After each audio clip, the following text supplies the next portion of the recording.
Hello everyone. Now we're entering the darkest and most dangerous corner of the empire, the heart of Emperor Caligula's madness. There is no free will, no law, no mercy, only the absolute whim of a man who has become a god. Let's examine this terror, betrayal, constant threat of death, and the fragile boundaries of life through 5 events. Don't forget to like the video, and I truly enjoy reading your comments. You're standing in the marble halls of imperial power, and the most dangerous man in Rome just asked you a question. Not a real question, a test. Your answer doesn't matter. Your face does. He's watching the way your eyes move, cataloging the split-second hesitation before you smile. Around you, 50 other men are holding their breath, because everyone in this room has learned the same terrible lesson. Survival isn't about what you say, it's about what you hide. And the man studying you right now, the one who looks like he's barely paying attention, the one playing with his wine cup like this, is all just entertainment. He's already decided. It absolutely amazes me that a story this dark from 2,000 years ago still reaches every corner of the planet. There's something about understanding the depths humans can sink to that connects all of us. His name was Gaius Julius Caesar Augustus Germanicus. History remembers him as Caligula. He ruled Rome for 3 years, 9 months, and 8 days from 37 to 41 AD. In that brief window, he transformed the machinery of imperial power into something the ancient world had never seen. A systematic engine designed not just to kill, but to psychologically annihilate. The Roman historians, Suetonius and Tacitus, writing within living memory of his reign, documented acts so disturbing that scholars still debate whether they're recording truth or propaganda. But here's what haunts those pages. The precision, the calculation, the way every act of cruelty served a specific psychological purpose. This wasn't madness. It was architecture, and the blueprints were drawn in childhood trauma. Picture a little boy, maybe 7 years old, running through a military encampment along the Rhine frontier. He's wearing miniature legionnaire armor, custom-made boots that give him his nickname, Caligula, Little Boots. The soldiers adore him. His father, Germanicus, is Rome's most beloved general since Julius Caesar himself, and this child is their living mascot. They believe he brings them luck in battle. They toss him in the air. They teach him camp songs.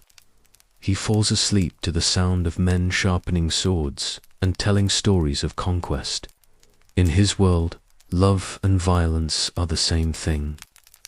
Protection and power are inseparable. He has no idea that within a year, everything he understands about safety will be systematically destroyed. His father dies first. The official cause, sudden illness. The whispered truth that everyone believes, but no one dares say aloud. Poison ordered by Emperor Tiberius or someone in his inner circle. Caligula is 8 years old. Then the machine starts consuming his family with methodical efficiency. His mother, Agrena, dragged from their home on charges of treason. His oldest brother arrested and starved in prison until he tried to eat the stuffing from his mattress. His second brother exiled to an island where guards tortured him until he smashed his own skull against the walls to make it stop. One by one, every person who loved him is erased. By age 19, Caligula is the last surviving male of his bloodline. And then the summons arrive. Emperor Tiberius wants him on Capri, that beautiful island off Italy's coast that Tiberius has transformed into a fortress of paranoia and depravity. The ancient sources describe what happened on that island in terms so dark they're difficult to read even now. Elderly men inventing new cruelties, because traditional ones had become boring. And into this environment walks teenage Caligula, who knows with absolute certainty that the man summoning him murdered his entire family. He cannot show anger, cannot show grief, cannot show anything. Suetonius writes something chilling about this period. There never was a better servant or a worse master. For 6 years, Caligula becomes the perfect student of tyranny. He buries everything human inside himself.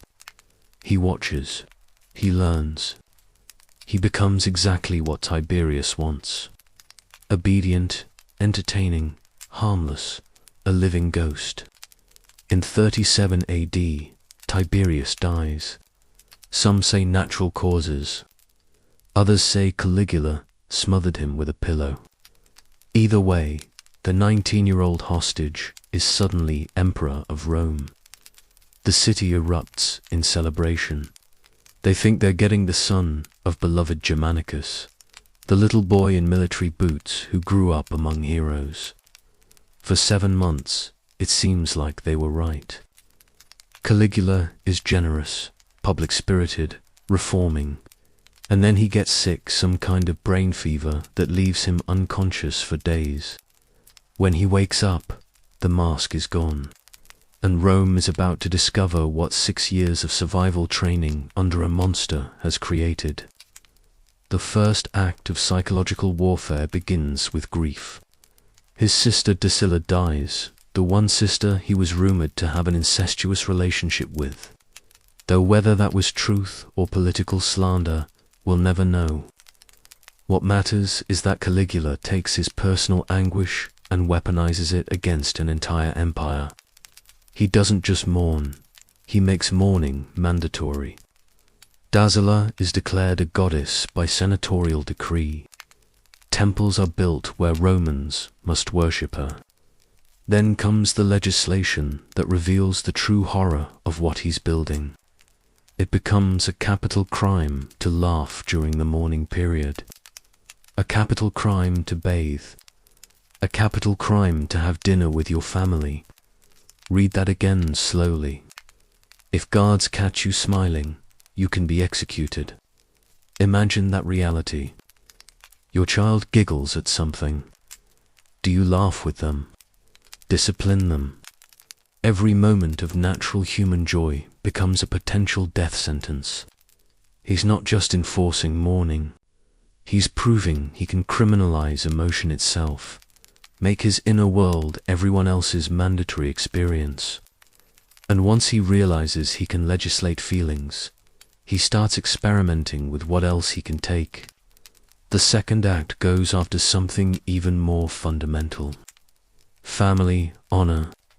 Ancient sources claim, and historians still argue about this, that Caligula established a brothel inside the imperial palace, not for himself as a business, and it wasn't staffed by common prostitutes. The workers were the sons and daughters of Rome's aristocracy, senators, children, the bloodlines that ruled provinces and commanded armies. He allegedly had heralds announce prices in the forum. Different rates for married women versus virgins, special prices for girls from senatorial families. And here's the detail that transforms cruelty into systematic torture. He kept ledgers, detailed bureaucratic records, names, dates, transactions. The accounting of human degradation filed away like tax receipts. Think about the psychological precision of this. Roman identity was built on family honor. Your name carried centuries of reputation, and now your daughter's name is being announced in the streets with a price attached. And there's a government document recording it. And you can do absolutely nothing because objecting means watching your entire family die. He's not just violating their bodies. He's destroying the one thing Roman nobility valued more than life itself. Their legacy, their name, their place in history. But public humiliation has limits. You can look away from a forum announcement. You can pretend not to hear the whispers. So Caligula invents something worse. Private humiliation with mandatory witnesses. The third act of his machine. Imperial banquets become theaters of predation. You're seated with your wife among dozens of other senators and their spouses. The wine tastes like metal. Caligula rises, and the room falls into silence, so complete you can hear tunics rustling. He walks between the tables, evaluating the women with clinical detachment, checking their teeth, their hair, the way you'd inspect livestock. He stops at your table. He takes your wife's hand.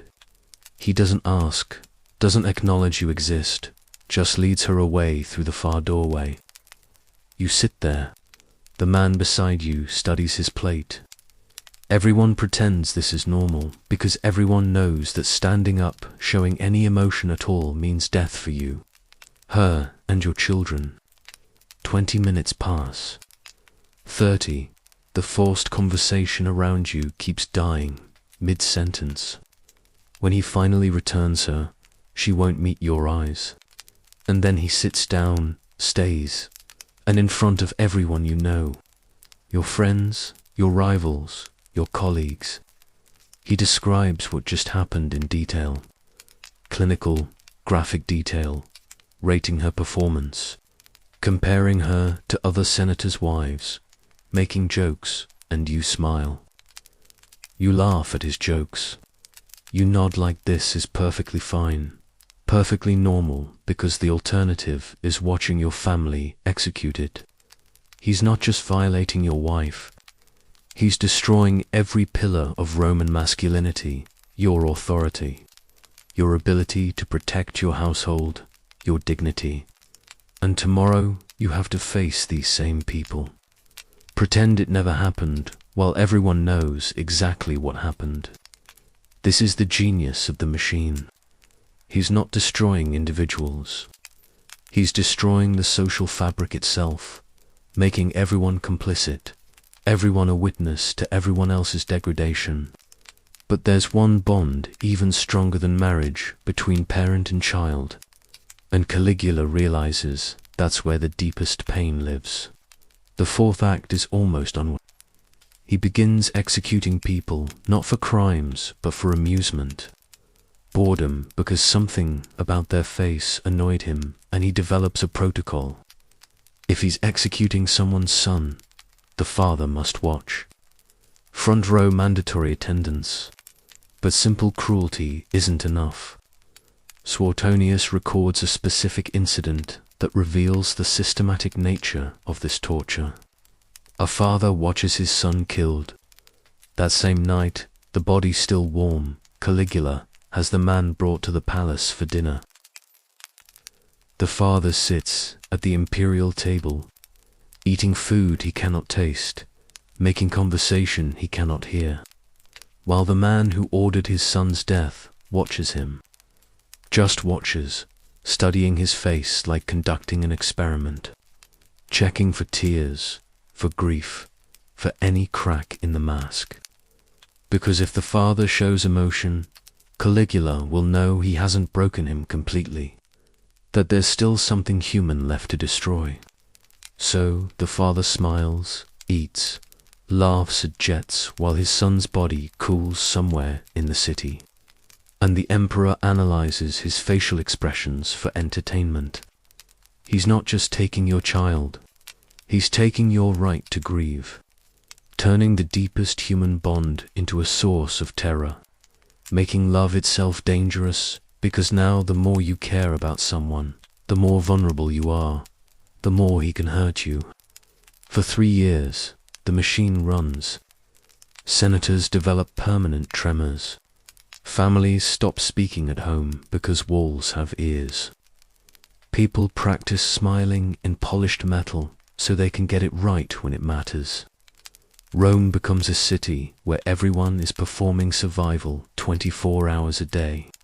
And Caligula, at the center of this architecture of terror, seems untouchable. He has the Taurian Guard, elite soldiers, who stand inches from him every day. He has absolute legal authority. He has proven that fear works better than any law, but the machine has a fatal flaw. While he's been busy destroying senators, men trained to accept humiliation, who understand politics, who can rationalize their suffering as the price of survival, he makes one crucial mistake. He aims his casual, everyday cruelty at the wrong type of person, a soldier. His name was Cassius Sharia, senior officer in the Taurian Guard. These are the men who protect the emperor. Armed, trained, lethal, standing next to Caligula during every banquet, every walk, every private moment. Sharia had one physical characteristic that Caligula found endlessly amusing: a high-pitched voice. So, every day brought new mockery. And here's the specific detail that shows how casual his cruelty had become. When it was Sharia's turn to request the daily military password as standard protocol done in front of other guards, Caligula would assign deliberately effeminate or sexual words. Venus Priapus, day after day, making the other soldiers smirk. For Caligula, it was throwaway humor, barely worth remembering. For Sharia, every joke was another drop of poison. See, Caligula had made a calculation error. Senators could be humiliated because they wanted to live. They had children, a state, legacies worth protecting. But Sharia was a soldier, a man trained for violence, a man who stood next to the emperor every single day with a sword on his hip. And Caligula had just taught him that life under this emperor wasn't worth living. He'd become so confident in his system, so certain that fear would always win, that he forgot the most basic rule: never corner something that can kill you. January 24th, 41 AD, Caligula is attending theatrical games. He's in good spirits. Around midday, he leaves through a narrow underground corridor connecting the theatre to the palace. It's dimly lit, claustrophobic, with rough stone walls on both sides. The conspirators are waiting. Sharia steps forward. This is normal. Guards always check in with the emperor. He asks for the day's password, and Caligula, completely unaware, totally secure in his perceived invincibility, gives one final sneering response. It's the last thing he ever says. Sharia screams, "Take this," and drives his sword up under Caligula's ribs. The emperor stumbles, tries to run, but there's nowhere to go. The corridor is too narrow. There are conspirators at both ends. They swarm him. 30 stab wounds, according to the sources. 30 times the blade goes in. They don't stop until there's nothing left that could possibly be alive. For years of accumulated rage, humiliation, and terror released in 60 seconds of frenzied violence, the monster is dead. And that's when it gets worse. The conspirators find his wife, Quasar. She's begging, pleading, trying to reason with men who've just killed an emperor. They stab her to death. Then they find the nursery. Caligula's daughter, Julia Dacilla, is 2 years old. A soldier picks her up. While she's crying for her mother, he swings her head first into a marble wall. They have to eliminate the bloodline. Make sure there's no heir who could grow up seeking vengeance. So they kill a toddler.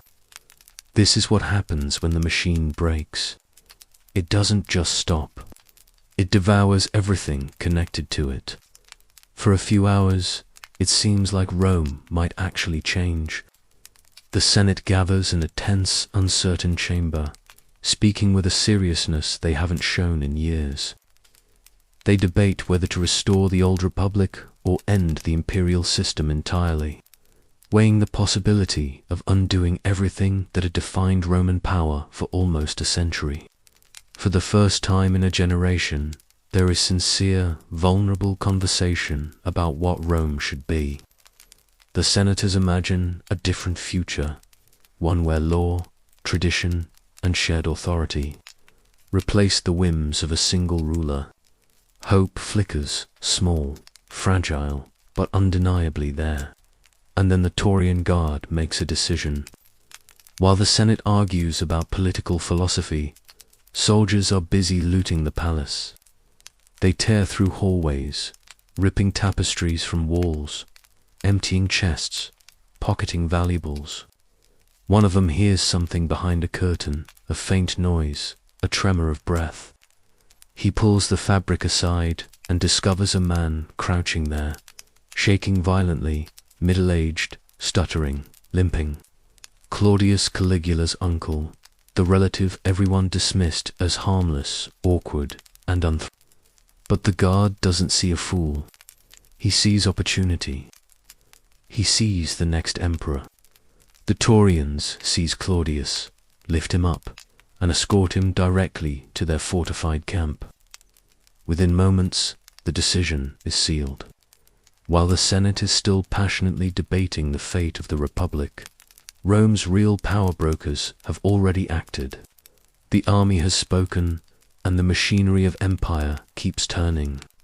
The system survives because it wants to survive. That is the real horror. Not that one man was a monster, but that the machine he built continued functioning smoothly without him. Caligula ruled for less than 4 years, a brief chapter, almost a footnote in the enormous timeline of Roman history. And yet, we still study him 2,000 years later. Why? Because he revealed a chilling truth about power. A state's entire apparatus, its laws, its military, its bureaucracy can be reshaped into instruments of personal, psychological warfare. Caligula didn't operate outside the system. He weaponized a system itself. The ledgers in the brothel, bureaucracy performing its routine duties. The mandatory public mourning, law enforcement following orders, the elaborate imperial hospitality functioning exactly as expected. Every act of cruelty was technically legal because Caligula was the law. His desires were statutes. His impulses carried the weight of an entire government. When Claudius became emperor, he ordered Caligula's records destroyed, burned without hesitation. The histories we rely on today were written decades later based on fragments, recollections, and whatever scraps escaped the flames. Which means everything we know, the 5 acts of terror, the calculated humiliation, the systemic brutality is only the portion that survived the purge. Imagine what was lost. Imagine what was so disturbing that even Rome, an empire that crucified thousands and fed prisoners to beasts, deemed it too horrifying to preserve. 3 years, 9 months, 8 days. In that brief period, Caligula created a blueprint showing every future tyrant how to break human beings, not just physically, but psychologically and methodically. His machine didn't disappear. It simply awaited new hands.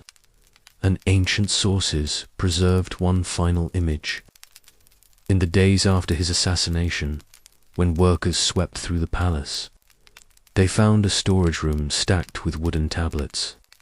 Not official archives, personal notes, lists of senators and their families. Each name accompanied by meticulous observations about fears, weaknesses, desires, and private vulnerabilities. A catalogue of human fragility arranged with bureaucratic precision. They burned those, too. But the knowledge behind them, the idea that vulnerability can be catalogued and weaponized, never burned. It still exists. The machine waits for someone else to remember how it works. Here, life was filled with fear, lived in the shadow of Emperor Caligula's unimaginable madness. After the legal chains of ancient Rome, here we witnessed the darkest hell created by absolute power and moral decay. After this journey, I understood how sacred the rule of law and human rights truly are. Which challenging era should we explore in our next video? Let me know in the comments. If you enjoyed this alternative history journey, please don't forget to like the video and subscribe. See you in the next adventure. Take care.